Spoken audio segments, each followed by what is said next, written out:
Hello student, कैसे हैं आप लोग। आई होप सब कुछ अच्छा ही चल रहा होगा। तो चलो स्टार्ट करते हैं आज का टॉपिक। आज का टॉपिक है टोटल एनर्जी, संपूर्ण ऊर्जा। तो इसी को एनर्जी इक्वेशन, ऊर्जा समीकरण भी कहते हैं, द्रव को ऊर्जा समीकरण भी कहते हैं। तो इससे इसको समझने से पहले हम देखते हैं द्रव में तीन प्रकार की ऊर्जाएं होती हैं। ठीक है, द्रव में बेसिकली तीन प्रकार की ऊर्जाएं पाई जाती हैं। तो सबसे पहले हम समझते हैं कि तीन प्रकार की ऊर्जाएं कैसे होती हैं। सपोज करो ये कोई टैंक कंसीडर किया। ठीक है, टैंक में द्रव भरा हुआ है, ये द्रव भरा हुआ है, ये क्या है, द्रव। ठीक, द्रव में फर्स्ट ऑफ ऑल ये द्रव स्थिर है, इसमें ना तो आप लिक्विड प्रवेश कर सकते हैं या ना लिक्विड इसमें से बाहर निकाल सकते हैं। तो इसके कारण एक स्टैटिक एनर्जी लगेगी जो mg। ठीक है, सपोज करो कि ये वाटर का, इस लिक्विड का हाइट h है, तो इसके कारण W नीचे काम करेगा। W बराबर mg होता है, mg और h हाइट तक है। तो mgh ये क्या हुआ, आपका स्टैटिक एनर्जी हुआ, स्थैतिक ऊर्जा। क्लियर है। अब काइनेटिक एनर्जी क्या हुआ, सपोज करो कि द्रव आपका किसी पाइप में बह रहा है। ठीक है, किसी पाइप में बह रहा है, तो ये जो वाटर होगा ये लिक्विड होगा, लिक्विड का कुछ मॉस भी होगा, कुछ मास होगा, और इसका वेग भी क्लियर होगा, किसी वेग से ये जो है गति कर रही है। ठीक, तभी तो आगे बढ़ रही है। सपोज करो क्रॉस सेक्शन 1 है, क्रॉस सेक्शन 2 है, क्रॉस सेक्शन 1 मान लें, क्रॉस सेक्शन 2 मान लें, तो इसका कुछ वेग होगा। ठीक है, इस लिक्विड का कुछ वेग होगा, तो इसका काइनेटिक एनर्जी क्या होता है, हाफ mv²। ठीक, एक हम प्राप्त हुआ mgh स्टैटिक एनर्जी, दूसरा काइनेटिक एनर्जी। तीसरा देखते हैं, तीसरा क्या हुआ, सपोज करो ये पाइप में आपका लिक्विड फ्लो हो रहा है, तो ये लिक्विड जो है इस पाइप पे प्रेशर डालती है। ठीक है, पाइप पे प्रेशर डालती है, प्रेशर जो है लिक्विड पर प्रेशर डालता है, प्रेशर जो है इस पाइप का प्रेशर, पाइप भी दाब डालेगा ना इस पे, वाटर पर, इस लिक्विड पर, तो पाइप के द्वारा भी इस पे प्रेशर पड़ेगा। तो ये जो है हमारा जो है P/ρg के फॉर्म में आता है। ठीक, तो चलो ये आता कैसे हम देखते हैं वन बाय वन करके। तो हम स्टैटिक एनर्जी बेसिकली हम जानते हैं कि mgh होता है। ठीक है, mgh W इंटू एच कह सकते हैं या इसको mgh कर सकते हैं, W बराबर होता है mgh या W इंटू एच। पहला हो गया स्टैटिक एनर्जी। दूसरा हमारा है काइनेटिक एनर्जी। ठीक है, काइनेटिक एनर्जी क्या हुआ, सपोज करो कोई टैंक कंसीडर करते हैं, ये टैंक है। ठीक, इसमें जो है ये एक टोटी लगा देते हैं, टोटी समझते हैं ना, जो पानी इसमें प्रवेश कराएगा। अब यहाँ से इसमें पानी, जितना वेट का पानी इसमें प्रवेश कर रहा है उतने वेट का उसमें बाहर निकल जाएगा। लेकिन फर्स्ट ऑफ ऑल इस सीजर को हम क्लोज कर देते हैं, क्लोज कर देते हैं, और ये पानी जो है यहाँ तक भरा हुआ है। ठीक, तो इसका सपोज करो W into H static energy हो जाएगा। इस लिक्विड के कारण इस पे जो है mg काम करेगा W, और एच हाइट तक है तो W इंटू एच हो जाएगा, स्टैटिक एनर्जी हो जाएगा। क्लियर है। अब देखते हैं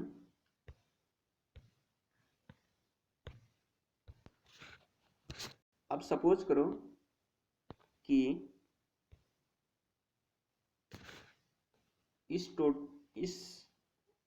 टोटी को यहाँ से ऑन किया जा रहा है, यहाँ से ये जो है छिद्र कर दिया जा रहा है, तो इसका जो है स्थैतिक ऊर्जा जो है गति ऊर्जा में प्रवेश हो जाएगी। क्योंकि सपोज करो इसको क्लोज कर देते हैं, चलो टोटी का क्लोज कर देते हैं, तो इसमें जो स्थैतिक ऊर्जा रहेगी, इस लिक्विड का स्थैतिक ऊर्जा ये गति ऊर्जा में परिवर्तित हो जाएगी। ठीक है, यहाँ से द्रव जो है बाहर निकल जाएगा। जो इसको छिद्र को क्लोज ओपन कर देंगे तो इसका जो है जो इसमें द्रव रहेगा वो बाहर, जो लिक्विड रहेगा वो बाहर निकल जाएगा। तो इसकी स्टैटिक एनर्जी इसकी डायनेमिक एनर्जी कह सकते हैं या काइनेटिक एनर्जी में परिवर्तित हो जाएगी। तो स्टैटिक एनर्जी क्या था? स्टैटिक एनर्जी हमने देखा था कि W/H था, W/H था। और काइनेटिक एनर्जी हमने क्या बताया था? Half mv², half mv²। ठीक, क्लियर है? यहाँ तक समझ में आया? चलो चलते हैं आगे। अब देखें कि ये जो है W/H बराबर हाफ W/G/v²। ये आया कैसे? ये आया कैसे देखते हैं। W बराबर mg हम जानते हैं, W बराबर होता है क्या है? mg। तो m को हम W बराबर mg। ठीक, g को हम क्या करेंगे? इधर ले आए, g को इधर ले आएंगे तो ये क्या हो जाएगा? ये क्या हो जाएगा? हो जाएगा m = W/g, m = W/g। यही तो हमने लिखा था, यही तो हमने लिखा था कि W/H = हाफ W/G/v²। ठीक, v²। अब W को हम इधर ले आते हैं। ठीक, W को इधर ले आए तो क्या हो जाएगा? यहाँ पे बचेगा H = हाफ W/G/v²/W। 30 W से ये W कैंसिल हो जाएगा, बचेगा क्या?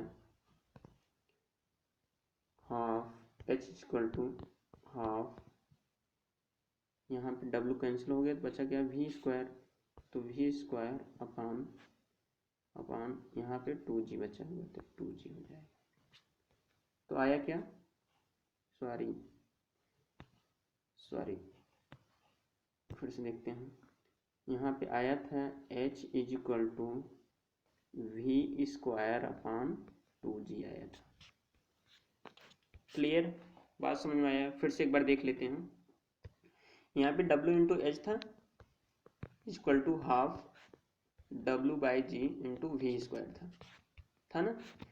तो W को हमने इधर ले आया, तो W को इधर ले आया तो हुआ क्या?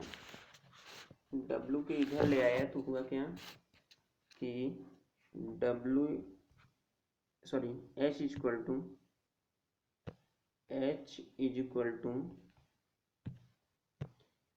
H = half W/G/v²/1/W। W से W कैंसिल, बचा क्या है? यहाँ पे v² बचा हुआ है, ये 2g बचा हुआ है। यही तो बचा है, बाकी कुछ तो बचा नहीं है। ठीक, देखते हैं। H = v²/2g। ठीक, यही तो काइनेटिक एनर्जी। तो यही काइनेटिक एनर्जी हुआ। तो दो ऊर्जाएं हमने देख लिया है, कौन कौन है? एक तो mgh है, mgh, और दूसरा क्या है? v²/2g, v²/2g। ठीक, दो ऊर्जाएं प्राप्त हो गया। एक ऊर्जा और है प्रेशर एनर्जी, जिसे कहते हैं दाब ऊर्जा। तो दाब ऊर्जा देखते हैं। दाब ऊर्जा क्या होता है? सपोज करो कि आपका ये पिस्टन है, ठीक, ये सिलेंडर है, ये पिस्टन है। पिस्टन के ऊपर कोई W वेट का कोई बॉडी रखा हुआ है, ठीक है, इसमें द्रव भरा हुआ है। ये अभी तो स्टैटिक, अभी तो स्थिर है। ठीक, जो इस पे दाब ये लिक्विड लगा रहा है, वही दावा डब्लू वेट का डब्लू इस पे लगा रहा है पिस्टन के द्वारा। ठीक, बात समझ में आया ना। डब्लू वेट का जो बॉडी है पिस्टन के द्वारा द्रव पे लगा रहा है, द्रव उसी वेट का रिएक्शन पिस्टन पे लगा रहा है, तो ये स्टैटिक कंडीशन पे आ गया, तो W/H आ गया। क्लियर है। अब सपोज करो कि हमें इसे जो है H हाइट तक ले जाना है। ठीक है, ये पिस्टन था, W वेट का था, यहाँ पे पानी भरा हुआ था। ठीक है,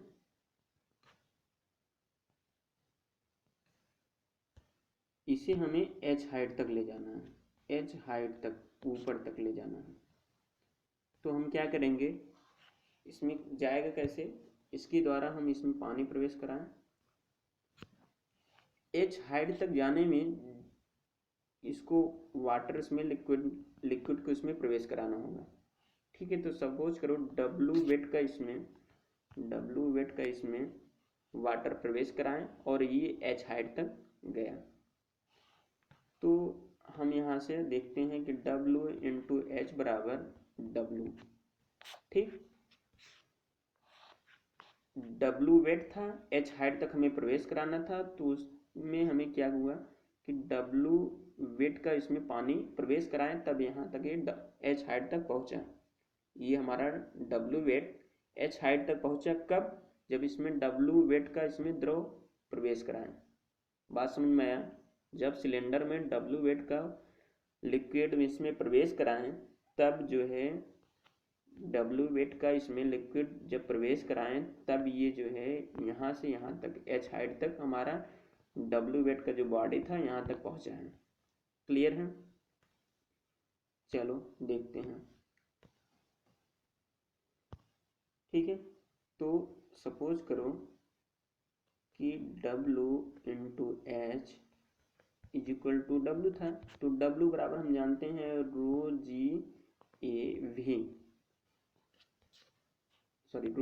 होता है, ρ/G आया कैसे इसको, चलो हम देखते हैं कैसे आया। हम जानते हैं, क्या जानते हैं कि W is equal to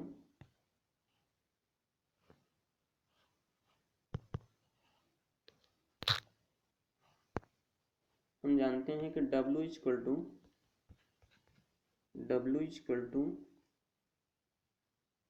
yes, suppose करो कि specific weight small w is equal to W/V होता है, W is equal to W/V होता है, और W बराबर mg से, इसी सिंपल से समझो। ठीक है, W बराबर mg, W बराबर W/V, और W बराबर mg होता है ना, तो mg/V हो गया। तो स्पेसिफिक वेट इक्वल टू क्या हुआ, m/v इक्वल टू क्या होता है, हम बताओ। आप लोग बताइए कि specific weight equal to mg/v हो गया। m/v इक्वल टू क्या होता है, डेंसिटी होता है ना। डेंसिटी इक्वल टू क्या होता है, मास अपॉन वॉल्यूम। तो mass upon volume equal to क्या होता है, डेंसिटी।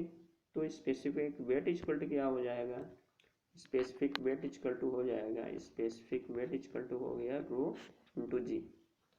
ठीक है, रो को उधर ले लिए, रो को m/v के स्थान पे पुटअप कर दिए, तो ये क्या हुआ, यहाँ पे रो आ जाएगा तो ρ/G हो जाएगा, तो W बराबर ρ/G हो गया, W बराबर ρ/G आ गया। अब V कहाँ से आया, तो यहीं से देख लेते हैं कि ये हम जानते हैं कि specific weight equal to W/V, तो V इधर ले लेते हैं, तो क्या हो जाएगा, V specific weight into volume, specific weight into volume हो जाएगा। तो कैपिटल W इक्वल टू क्या हो जाएगा, specific weight into volume. Specific weight equal to क्या था, ρ/G था, ρ/G इंटू V, तो कैपिटल W इक्वल टू क्या आ गया, कैपिटल W इक्वल टू क्या आया, ρ/G आ गया ना।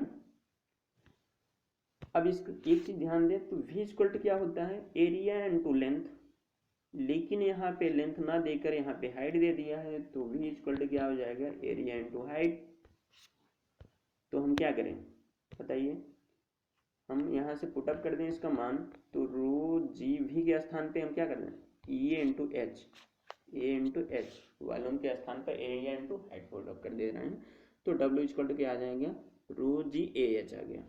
क्लियर है, यहाँ तक बात समझ में आया, आगे बढ़ते हैं। अब यहाँ पे आया क्या था कि W into H equal to W आया था, W बराबर हमने निकाल दिया रो जी ए एच, ठीक।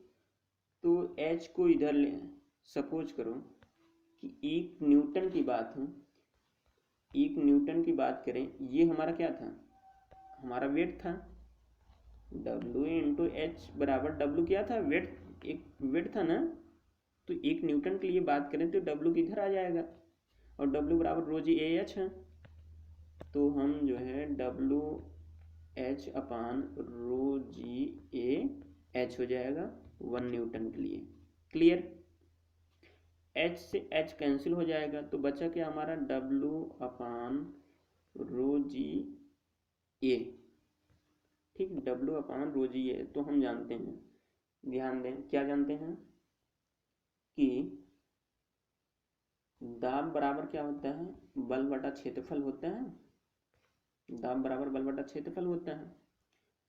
अब दाब को हम W से डिनोट करें, सॉरी बल को W से डिनोट करें, क्योंकि इसमें जी से मल्टीप्लाई कर देते हैं, तो ये इधर आ जाए, इसमें जो है ये इधर आ जाएगा, तो W इक्वल टू क्या हो जाएगा, दाब, हम बल को F W से डिनोट कर रहे हैं, तो W इक्वल टू क्या हो जाएगा, दाब इंटू एरिया, दाब इंटू एरिया, तो P इंटू ए हो जाएगा। तो यहाँ से पुटअप कर दो value, P into A upon rho G A H, H तो पहले से कैंसिल हो गया था ना, एच पहले से कैंसिल हो गया था, तो यहाँ पे क्या आया था, W इक्वल टू क्या आया था, P into A upon rho G ए, यहाँ से ये से ए कैंसिल हो गया, तो हमारा क्या हुआ, दाब ऊर्जा इक्वल टू आ गया P अपान रो जी, तो प्रेशर एनर्जी इक्वल टू क्या आ गया,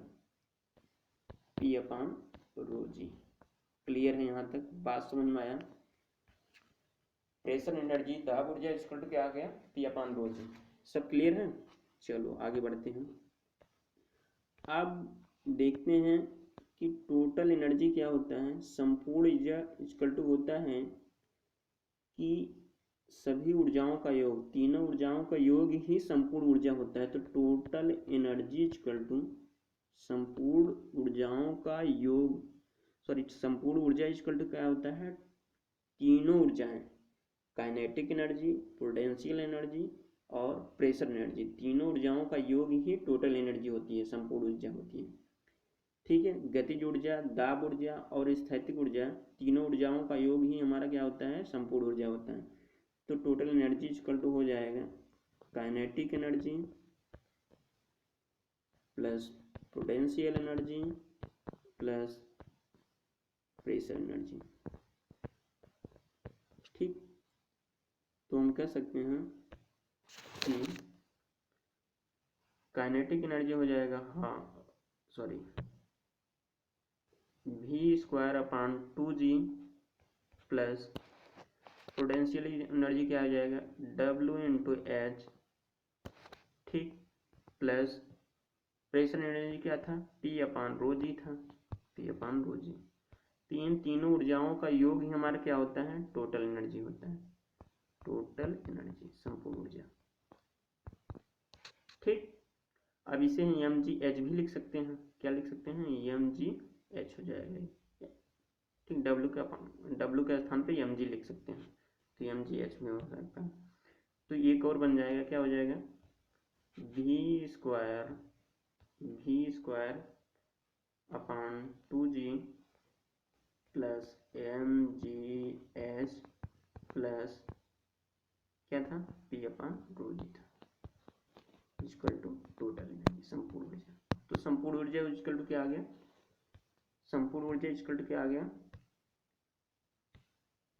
संपूर्ण ऊर्जा इक्वल टू आ गया v²/2g mgh और p/ρg। ये हुआ काइनेटिक एनर्जी, ये हुआ पोटेंशियल एनर्जी और ये हुआ प्रेशर एनर्जी। तीनों ऊर्जाओं का सम ही क्या होता है, हमारा संपूर्ण ऊर्जा होता है। क्लियर है? आई थिंक आपको समझ में आया होगा। अब आगे बढ़ते हैं, ठीक है। अब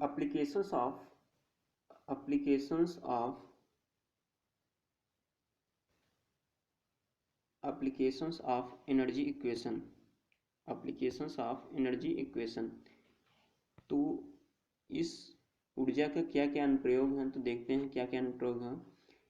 इसके द्वारा किसी स्थान से द्रव में से निकाली गई या प्रविष्ट की गई ऊर्जा को ज्ञात कर सकते हैं। किसी स्थान पर द्रव में से निकाली गई या प्रविष्ट की गई ऊर्जा को ज्ञात कर सकते हैं। इसके द्वारा बर्नौली का सत्यापन किया जा सकता है, ठीक है। इसके द्वारा बर्नौली का सत्यापन किया जा सकता है। इस समीकरण की सहायता से द्रव के अंदर दाब ऊर्जा, गतिज ऊर्जा तथा स्थैतिक ऊर्जा को ज्ञात कर सकते हैं, ठीक है। अगला टॉपिक है हमारा, अगला टॉपिक क्या है, बर्नौली थ्योरम, बर्नौली प्रमेय। अगला टॉपिक क्या है, बर्नौली प्रमेय, बर्नौली थ्योरम। तो बर्नौली थ्योरम क्या होता है, अपरिवर्ती प्रवाह, ठीक है। अपरिवर्ती प्रवाह में द्रव की किसी निश्चित सन्निहित की संपूर्ण ऊर्जा या संपूर्ण शीर्ष सभी बिंदुओं पर एक समान होता है, यदि घूर्षण उसमें अन्य कारणों से ना हो। यदि घर्षण या अन्य कारणों से ऊर्जा की हानि ना हो तो किसी निश्चित सन्निहित की संपूर्ण ऊर्जा या संपूर्ण शीर्ष सभी बिंदुओं पर एक समान होता है, ठीक है। चलो समझते हैं। ये सपोज करो पाइप है, ठीक है। तो ये इस पाइप में सभी, चाहे क्रॉस सेक्शन 1, सपोज करो ये क्रॉस सेक्शन 1 है, या ये पीजोमेट्रिक ट्यूब लगा हुआ है। तो इस ट्यूब पर देख लेते हैं, जो ऊर्जा होगा इस, जो इसमें लिक्विड प्रवेश कर रहा है उस लिक्विड का कोई मास होगा, सन्निहित होगा कि नहीं होगा, ठीक है। इस मास की जो ऊर्जाएं यहाँ पे होगी वही ऊर्जा यहाँ पे होगी, वही ऊर्जाएं वहाँ पे होगी, ठीक है। संपूर्ण ऊर्जाओं, संपूर्ण शीर्ष या संपूर्ण ऊर्जाएं सभी बिंदुओं पर एक समान होगी, चाहे क्रॉस सेक्शन 1 इसको मान लें, क्रॉस सेक्शन 2 मान लें, क्रॉस सेक्शन 3 मान लें, तो सभी बिंदुओं पर ये जो है एक समान रहेगा, सभी बिंदुओं पर इसकी ऊर्जाएं एक समान रहेगी, ठीक। अब चलो देखते हैं। सपोज करो कि ये हमारा एक डेटम लाइन है, ठीक है। ये हमारा क्या है, डेटम लाइन। हम एक किसी भी पाइप का यदि हम ऊर्जाएं या ऊर्जा को निकालते हैं तो एक डेटम लाइन को कंसीडर किया जाता है। तो ये हमारा डेटम लाइन है। अब इस डेटम लाइन को सपोज करो ये यूनिफॉर्म है, ठीक है। ये जो है लगातार चेंज हो रहा है, यहाँ से इसका डाया ये है, यहाँ पे ये है, ठीक है। तो डाया इसका चेंज हो रहा है। तो यहाँ पे हम देखेंगे, सबसे पहले यहाँ पे देखेंगे, तो यहाँ पे द्रव इसका, यहाँ पे हमने डेटम लाइन लिया है, तो यहाँ से यहाँ तक की दूरी क्या हो जाएगी, Z1 हो जाएगा स्टैटिक एनर्जी। ये हमारा हो जाएगा प्रेशर एनर्जी। यहाँ पे प्रेशर एनर्जी कम होगा, ठीक। क्यों? क्योंकि यहाँ पे डाया कम है, जहाँ पे डाया कम होता है वहाँ पे प्रेशर एनर्जी कम होती है और काइनेटिक एनर्जी अधिक होती है। वेग अधिक होता है, दाब कम होता है, दाब ऊर्जा कम होती है, गतिज ऊर्जा अधिक होती है। अब क्रॉस सेक्शन 2 पे बात करें तो यहाँ पे स्टैटिक एनर्जी Z2 हम मान लिए हैं। देखो होता क्या है, mgh, h को हमने Z माना हुआ है, हाइट को हमने Z मान लिया है, ठीक है। Wmg को यहाँ से हटा दिया क्योंकि 1 न्यूटन लिए। इसमें अभी हमने कंसीडर कर रहे हैं क्या, कि जो लिक्विड बह रहा है कि उसका एक क्वांटिटी है, एक निश्चित मात्रा है, एक निश्चित मात्रा को हमने 1 न्यूटन मान लिया है, ठीक है। 1 न्यूटन है, ठीक है, या 1 किलोग्राम, 1 लीटर, 2 लीटर, 10 लीटर जो भी मान लिया है, ठीक है, उसके लिए हम कंसिडर कर रहे हैं, तो इसलिए यहाँ पे W हट गया है, यहाँ पे केवल H ले रहे हैं, H के स्थान में हमने W ले लिया है। ठीक, तो ये जो है W2 है, सॉरी Z2 है, तो Z2 यहाँ से यहाँ तक की दूरी है, इस डेटम लाइन से यहाँ तक की दूरी स्टैटिक एनर्जी हुआ। अब यहाँ से स्टैटिक एनर्जी यहाँ से प्रेशर एनर्जी में चेंज हुआ। ये दाब जो है यहाँ पे दाब थोड़ा सा अधिक रहेगा, ठीक, दाब ऊर्जा अधिक होगी, और यहाँ पे मतलब कि क्रॉस सेक्शन 1 की अपेक्षा क्रॉस सेक्शन 2 पर दाब ऊर्जा अधिक रहेगी और गतिज ऊर्जा कम रहेगी। तो यहाँ से देख रहे हैं कि दाब ऊर्जा यहाँ पे अधिक है और यहाँ पे गतिज ऊर्जा कम है। ये गतिज ऊर्जा हुआ, V² हमने बताया था ना, V²/2G क्या है, गतिज ऊर्जा है। काइनेटिक एनर्जी, तो काइनेटिक एनर्जी कम है, यहाँ पे प्रेशर एनर्जी ज़्यादा है। ठीक, अब जैसे जैसे इसका डाया बढ़ता जाएगा वहाँ पे प्रेशर एनर्जी बढ़ती जाएगी और काइनेटिक एनर्जी कम होती जाएगी। Pressure energy plus potential energy, ठीक है। हम एक चीज़ देख रहे हैं कि जहाँ पे काइनेटिक एनर्जी V²/2G कम हो रहा है, वहाँ पे हम देख रहे हैं कि हमारा स्टैटिक एनर्जी या कह सकते हैं potential energy plus pressure energy दोनों बढ़ रहा है। ठीक, फ्लैक्चुएट हो रहा है, मतलब कि गतिज ऊर्जा कम हो रहा है, स्थैतिक ऊर्जा और दाब ऊर्जा दोनों बढ़ रहा है। ठीक, यहाँ पे देख रहे हैं कि यहाँ से यहाँ तक की दूरी, मतलब यहाँ पे इतना ही था, यहाँ पे इतना था, तो यहाँ पे हमारा स्टैटिक एनर्जी बढ़ गया, या इसको कह सकते हैं पोटेंशियल एनर्जी बढ़ गया। यहाँ पे दाब भी बढ़ गया, यहाँ पे वेग कम है, एक क्रॉस सेक्शन 1 की अपेक्षा यहाँ पे पोटेंशियल प्रेशर एनर्जी ज़्यादा है। फिर यहाँ पे देखें, यहाँ पे जो है इस अक्ष पर देखें Z3, क्रॉस सेक्शन 3 पे देखें तो यहाँ पे पोटेंशियल एनर्जी, स्थैतिक ऊर्जा यहाँ पे ज़्यादा है, प्रेशर एनर्जी सबसे ज़्यादा यहाँ पे, क्योंकि डाया जैसे जैसे डाया बढ़ता जाएगा प्रेशर एनर्जी बढ़ती जाएगी, दाब ऊर्जा बढ़ती जाएगी और गतिज ऊर्जा कम होती जाएगी। तो यहाँ पे गतिज ऊर्जा सबसे कम है। ठीक, तो हम देख रहे हैं कि एक दो चीज़ देख रहे हैं कि जहाँ पर प्रेशर एनर्जी, दाब ऊर्जा और स्थैतिक ऊर्जा बढ़ रहा है, वहाँ पे गतिज ऊर्जा कम हो रहा है। गतिज ऊर्जा कम हो रहा है, काइनेटिक एनर्जी कम हो रहा है, तो बढ़ क्या रहा है, काइनेटिक एनर्जी कम हो रहा है, बढ़ रहा है हमारा पोटेंशियल एनर्जी प्लस, क्या बढ़ रहा है, potential energy plus pressure energy. ठीक, बहुत सही, हमने समझ में आया, आप लोग को समझ में आ गया होगा। जैसे कि हमने बता रहा हूँ कि यहाँ पे काइनेटिक एनर्जी बढ़ रहा है, काइनेटिक एनर्जी बढ़ रहा है, तो यहाँ पे प्रेशर एनर्जी और पोटेंशियल एनर्जी, जहाँ पे पोटेंशियल एनर्जी और प्रेशर एनर्जी बढ़ रहा है वहाँ पे काइनेटिक एनर्जी कम हो रहा है, और जहाँ पे काइनेटिक एनर्जी बढ़ रहा है वहाँ पे potential energy plus pressure energy कम हो रहा है। एक चीज़ यहाँ से क्लियर हुआ, क्लियर। ऐसी कंडीशन किस कंडीशन में होता है कि जब पाइप का या किसी का डाया बढ़ता जाएगा, डाया यहाँ पे पाइप का डाया बढ़ता, यहाँ पे कम था तो यहाँ पे जो है काइनेटिक एनर्जी ज़्यादा थी, और यहाँ पे डाया अधिक है तो यहाँ पे potential energy plus pressure energy ज़्यादा है। तो जहाँ पे हम देख रहे हैं कि जब डाया बढ़ रहा है पाइप का, तो वहाँ पे प्रेशर एनर्जी और पोटेंशियल एनर्जी, दाब ऊर्जा और स्थैतिक ऊर्जा बढ़ रहा है, लेकिन गतिज ऊर्जा कम रहा है। और जहाँ पे डाया कम है, वहाँ पे जहाँ पे व्यास कम है वहाँ पे गतिज ऊर्जा अधिक है और दाब ऊर्जा और स्थैतिक ऊर्जा कम है।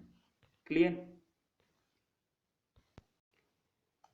तो बर्नौली थ्योरम में क्या होता है, हम इसने बताया है कि किसी निश्चित सन्निहित की संपूर्ण ऊर्जा या संपूर्ण शीर्ष सभी बिंदुओं पर समान रहेगा, भले ही फ्लैक्चुएशन हो रहा है।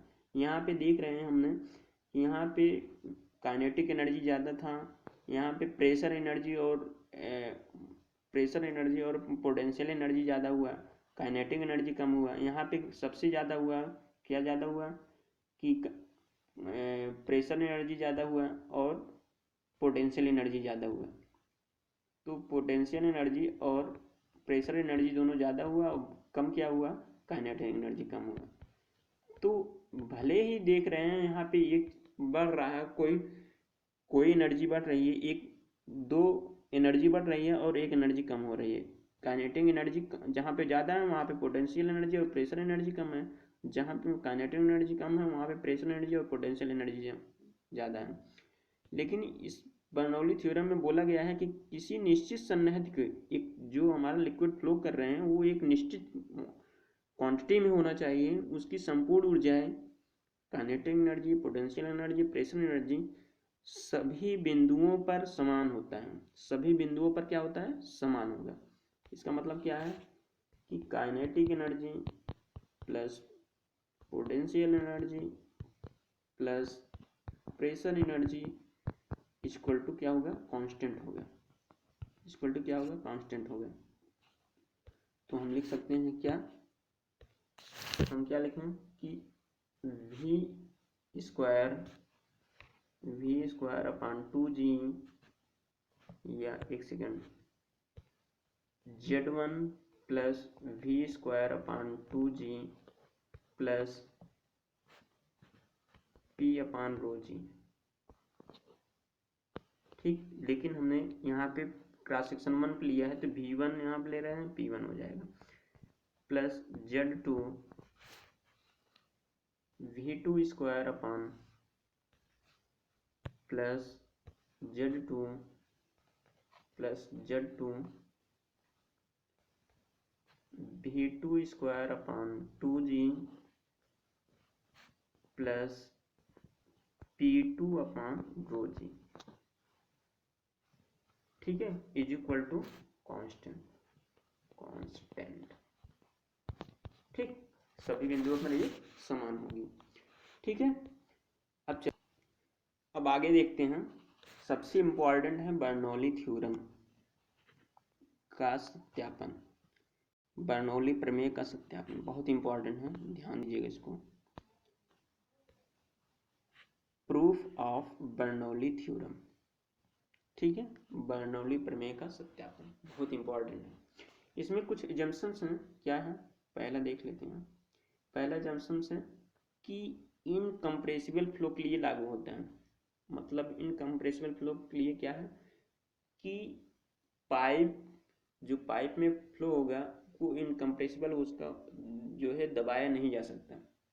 ठीक है, उसको दाबा नहीं जा सकता, वो कंप्रेसिबल नहीं हो सकता है, इनकम्प्रेसिबल होगा।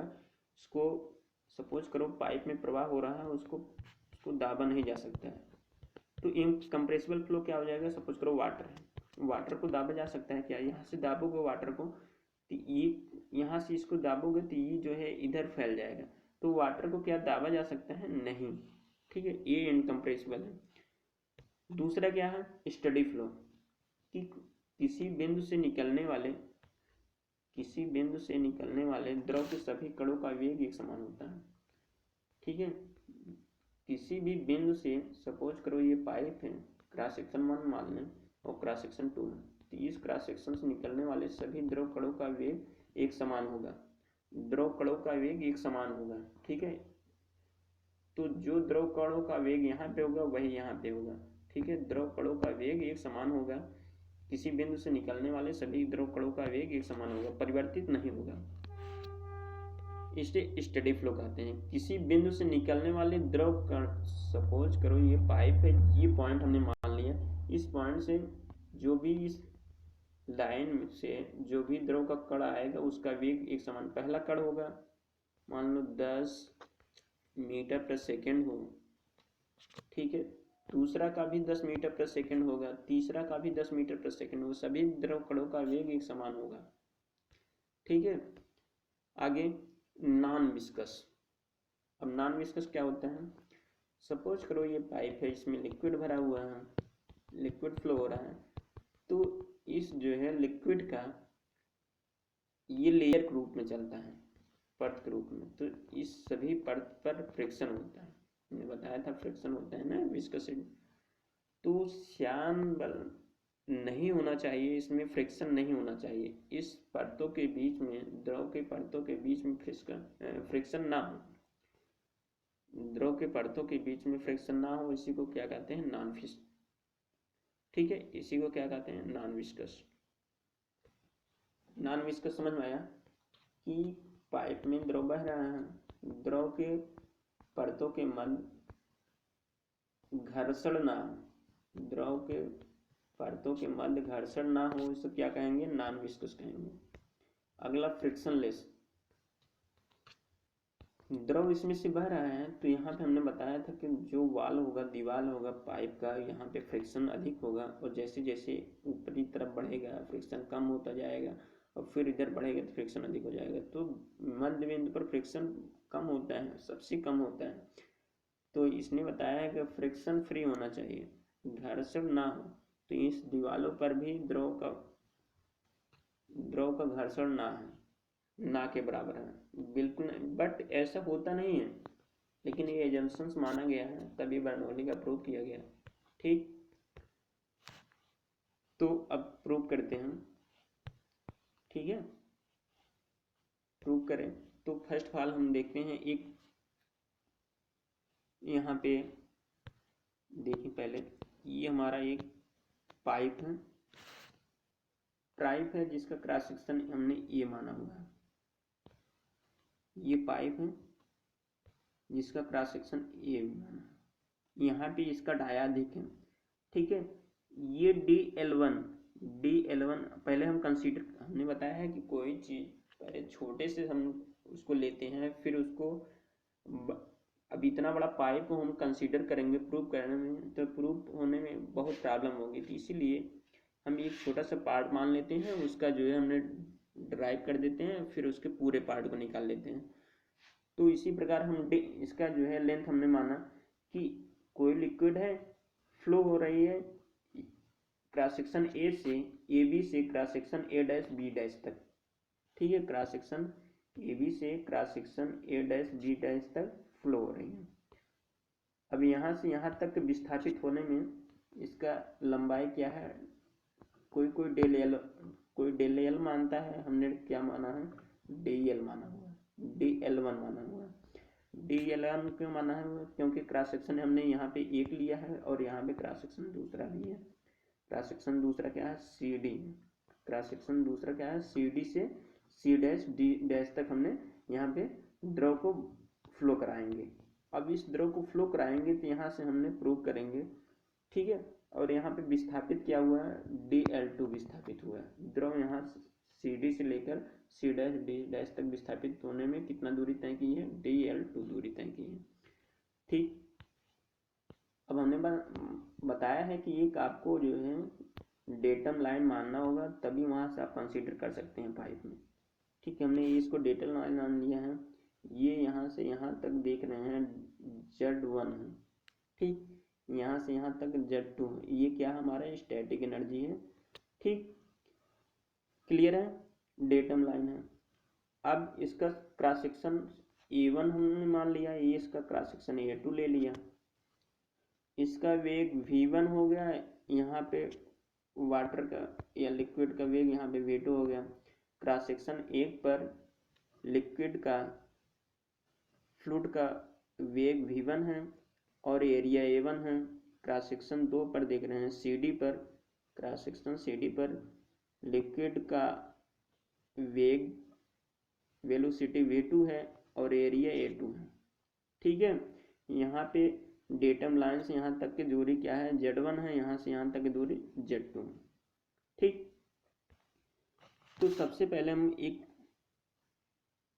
AB पर हम देखेंगे, क्रॉस सेक्शन AB पर।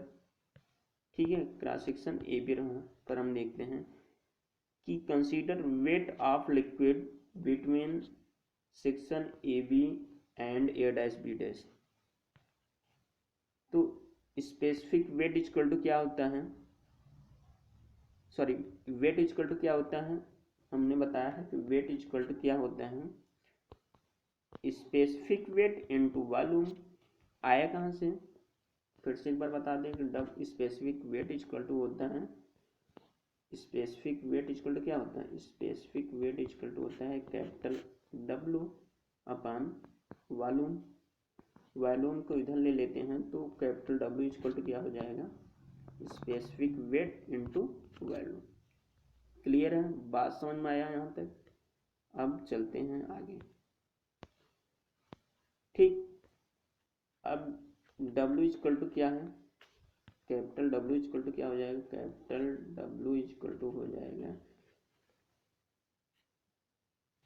एक second, capital W equal to क्या आया था, स्पेसिफिक वेट इंटू वॉल्यूम आया था, वॉल्यूम आया था, स्पेसिफिक वेट इंटू वॉल्यूम आया था ना,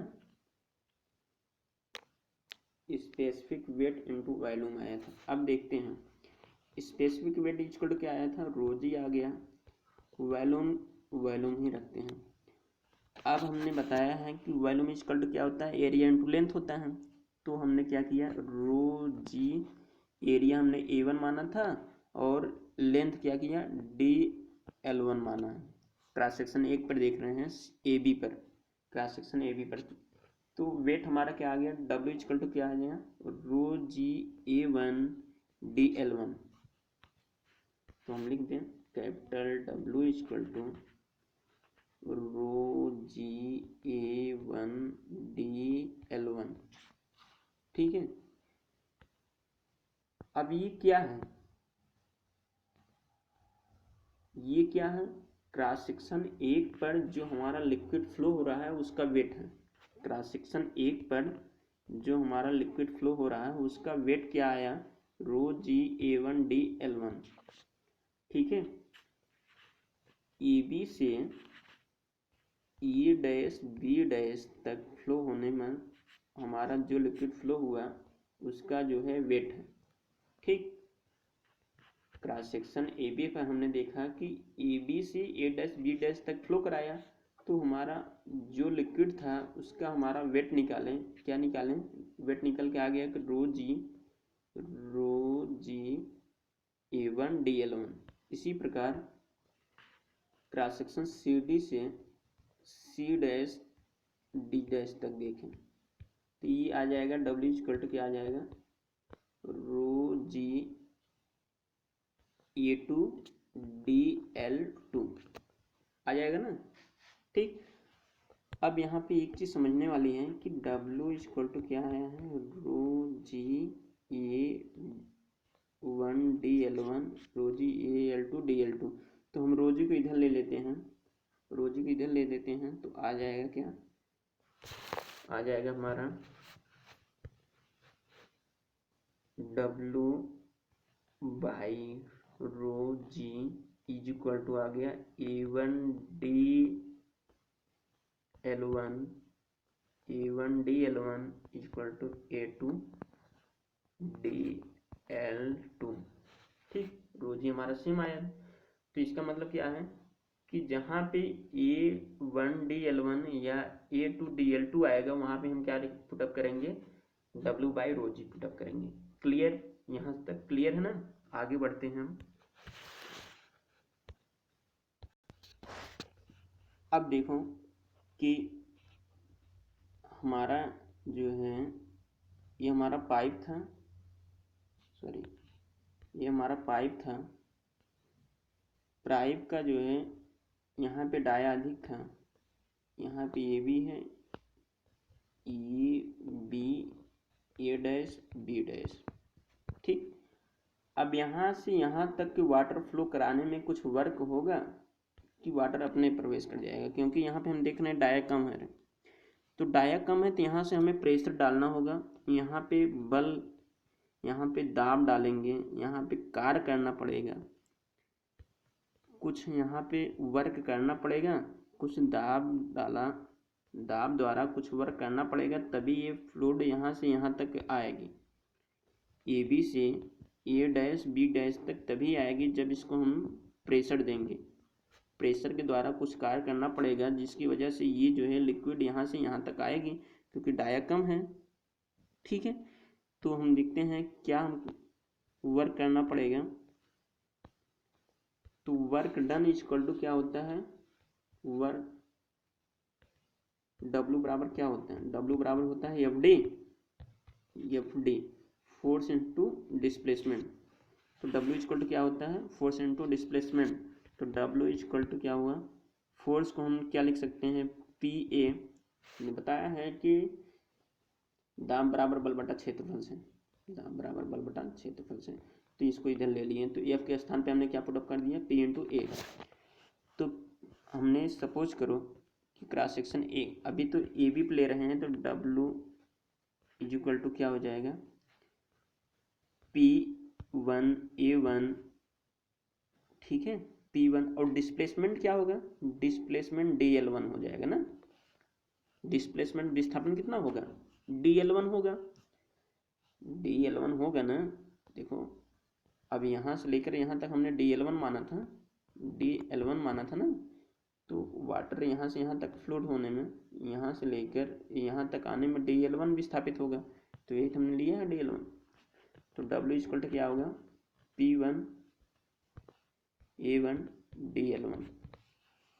इसी प्रकार हम देखते हैं, हम यहाँ पे देखते हैं कि यहाँ पे देखो कि यहाँ पे क्रॉस सेक्शन एरिया कम है, क्रॉस सेक्शन एरिया यहाँ पे कम है, यहाँ पे अधिक है।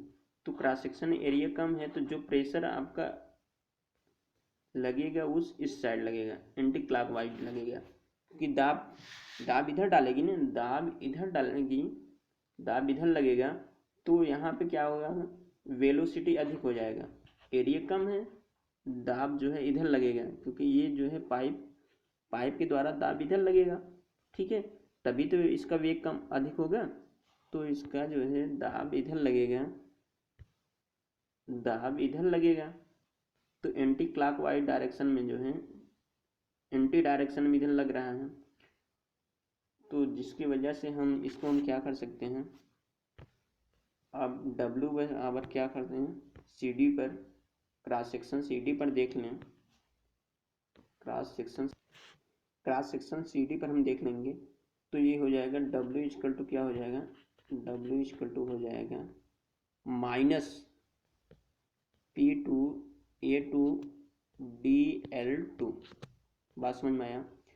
क्रॉस सेक्शन CD पर हम देखें एंटी डायरेक्शन में लग रहा है, उसका विपरीत दिशा में प्रेशर लग रहा है, तो माइनस लिया, इसलिए माइनस ले लिया, माइनस P2A2 DL2 हो गया, क्लियर है।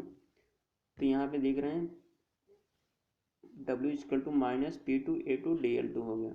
अब total work done by pressure, दाब के द्वारा टोटल कार्य कितना किया गया, तो हम क्या करेंगे, टोटल कार्य क्या हो जाएगा, टोटल क्या हो जाएगा, P1A1 DL1 माइनस क्या हो जाएगा, P2, क्योंकि हमने क्या लिया था, इसको माइनस लिया था ना, P2A2 DL2, ठीक। अब हम क्या करें कि मान लो DL1 DL2 को हम यहाँ ले रहे हैं, P1 और P2 का अंदर ले रहे हैं, तो P1 माइनस P2 यहाँ पे हो जाएगा A1 DL1 बराबर A2 DL2। तो इसका मतलब हमने क्या लिखा था, यहाँ पे हमने लिखा आया था कि W by rho G equal to क्या आया था, A1 DL1 बराबर A2 DL2 आया था कि नहीं, आया था ना। तो W by rho G equal to A1 DL1 बराबर A2 DL2 आया था ना।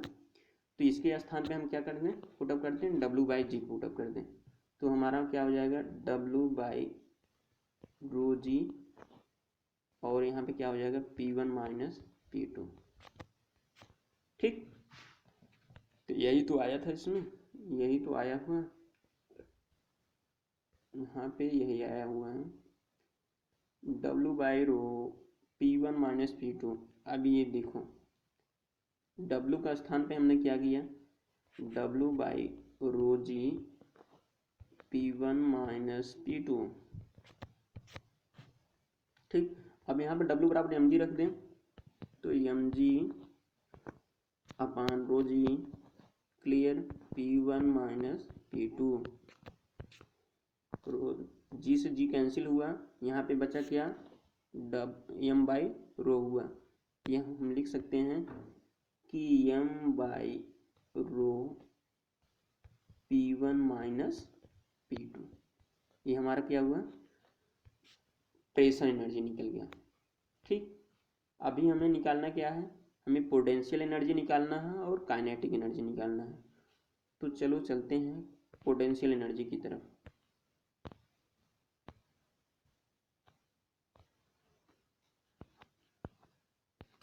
अब देखो पोटेंशियल एनर्जी क्या हो जाएगा, यहाँ पे पोटेंशियल एनर्जी हमारा,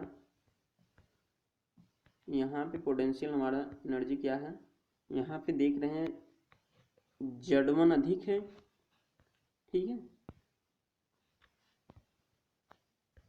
यहाँ पे देख रहे हैं Z1 अधिक है, यहाँ पे Z2 कम है। तो हम क्या करें, Z1 में से Z2 को निकाल लें, तो हमारा जो है ये जो है रेफरेंस लाइन इसका मिल जाएगा डेटम लाइन का। तो हम क्या करें, हम जानते हैं कि पोटेंशियल एनर्जी क्या होता है, mgh, h के स्थान पे Z1 माना हुआ है, तो Z1 माइनस mg Z2, ठीक। तो mg Z1 mg Z2 में इसमें से इसको घटा देंगे तो हमारा क्या हो जाएगा, रेफरेंस लाइन निकल जाएगा। तो हम इसी को हम निकाल लेते हैं, कितना इसमें जो है इस ऊर्जा में कितना हानि हुई, Z1 में से Z2 को निकालेंगे तभी तो निकलेगा पोटेंशियल एनर्जी। पोटेंशियल एनर्जी में कितना लॉस हुआ तभी निकलेगा कि Z1 में से हम Z1 में से Z2 को निकाल लेंगे, mg Z1 में से Z2 को निकाल लेंगे तभी हमें निकल जाएगा कितना लॉस हुआ है, ठीक। तो चलो हम निकाल लेते हैं लॉस कितना हुआ है, ठीक। तो देख रहे हैं mg बाहर ले रहे हैं, यहाँ पे mg बाहर ले रहे हैं, यहाँ पे हो जाएगा Z1, देखो mg बाहर ले लिए, mg Z1 था माइनस mg Z2 था ना। अब यहाँ से हमने mg को बाहर ले लिया, Z1 माइनस Z2 बचा हुआ है, ये हमारा क्या हुआ, ये हमारा आ गया क्या, पोटेंशियल एनर्जी आ गया, ठीक। ये हमारा पोटेंशियल एनर्जी आ गया, क्लियर। अब हमें बचा हुआ क्या, काइनेटिक एनर्जी निकालना है, काइनेटिक एनर्जी निकालना है, यही बचा हुआ है।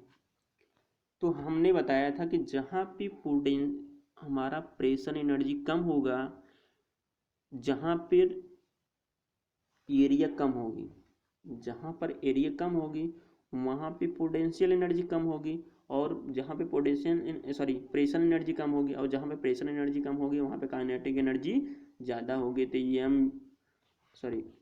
क्या आया था, v स्क्वायर अपान 2g आया था ना, काइनेटिक एनर्जी क्या आया था, v स्क्वायर अपान 2g। लेकिन हम देख रहे हैं कि क्रॉस सेक्शन यहाँ पे देख लें,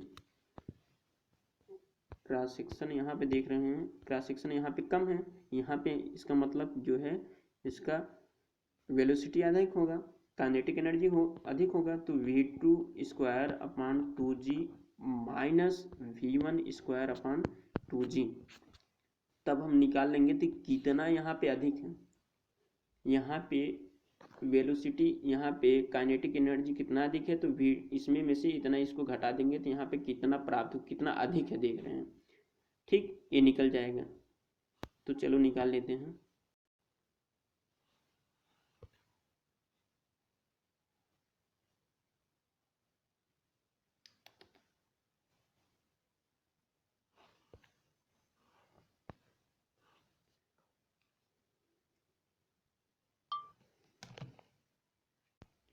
तो kinetic energy at section A B पर, kinetic energy at section A B पर क्या हो जाएगा, हाफ एम v1 स्क्वायर। इसी प्रकार kinetic energy at section C D पर, एट सेक्शन सी डी पर हम देख लेते हैं, सी डी पर क्या हो जाएगा, हाफ एम v2 स्क्वायर, ठीक। तो इसमें हम क्या करें कि half M v2 square minus क्या हो जाएगा, हाफ एम v1 स्क्वायर, ठीक है। अब इसमें से इसको घटा लेंगे तो यम को बाहर निकाल लें, यम कॉमन है, तो यम कॉमन है, यम बाहर निकल जाएगा, बचेगा क्या, v2 स्क्वायर अपान 2 माइनस v1 स्क्वायर अपान 2, ठीक। ठीक है, बचेगा क्या कि m बाहर निकालने के बाद v² / 2 माइनस v1² / 2। ठीक है, तो चलो आगे चलते हैं इसके आगे। तो क्या होगा, तो हमने बताया था कि इसमें यदि पोटेंशियल एनर्जी और kinetic energy, potential energy plus pressure energy is equal to kinetic energy आया था। यह इक्वेशन पहले ही आया था, हमने समझाया था कि टोटल एनर्जी में, ठीक है, टोटल एनर्जी में हमने ये समझाया था।